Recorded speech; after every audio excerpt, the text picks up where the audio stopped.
Hello! This will be a demonstration of Proposition 24 from Book 9 of Euclid's Elements, which says that the difference of an even number from an even number is also even. That is to say, an even number minus an even number makes another even number. We're given two numbers, AB and BC, each of which are even. And what we want to prove is that their difference, which is the number CA, is also an even number.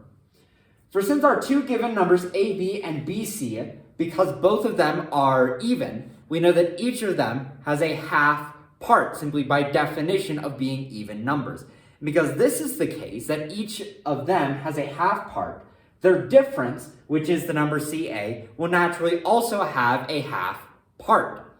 But since CA has a half part, it has to be an even number, simply by definition 7(6), which is the definition of an even number. So that because it has been shown that the number CA has a half part, CA is therefore an even number, which is what we set out to prove, which means we're done with the proposition, therefore, etc., QED.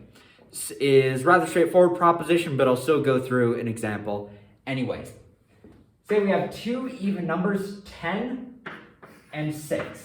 Their difference is the number 4. The difference of 10 from 6 is the number 4. Now we know 10 is even and 6 is even. So what this proposition is going to tell us is that their difference, which is the number 4, is also even. How Euclid goes about proving this is he begins by noting that each of these numbers, of our two given numbers, has a half part. The half part of 10 is 5. And the half part of 6 is 3.